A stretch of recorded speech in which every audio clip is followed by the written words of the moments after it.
But we begin Local 4 News at 5 with breaking news. Amir Hekmati is back home. A journey 4.5 years in the making comes to a happy ending at a Michigan airport. Good evening. Amir Hekmati is back home, bringing a long nightmare for his family to an end. Of course, he was released over the weekend, then taken to Germany. Quick stop over in Washington, but now this afternoon, finally back home in Flint. Guy Gordon was there as his plane touched down. An emotional afternoon for a lot of people there, Guy. Yeah.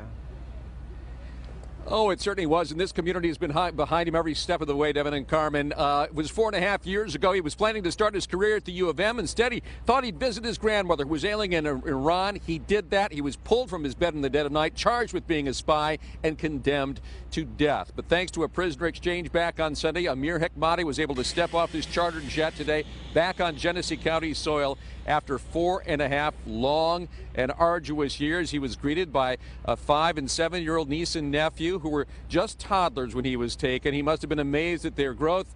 He embraced them, then stepped off the plane to see his mother and many other friends and family who awaited him, and members of the Iranian American community. He said of Flint that he loves this city. He loves its people. He thanked them for staying in his corner throughout all of this and had this to say to the rest of America. Thank God, thanks to everyone's support, everybody from the president, Congressman Kildee, everyday Americans. I'm standing here healthy, tall, and with my head held high. So I'm glad to be here, and I appreciate everyone's support once again. And he can hold his head high. He endured torture while in one of the most notorious Iranian prisons. He swore that he did not want any release other than an unconditional release. It didn't turn out that way.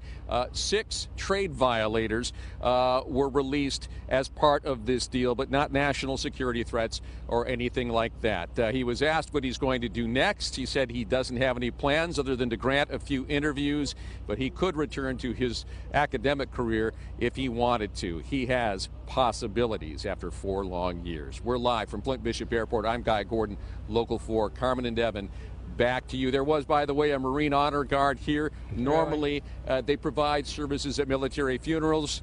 Today, they had a much happier assignment. Certainly.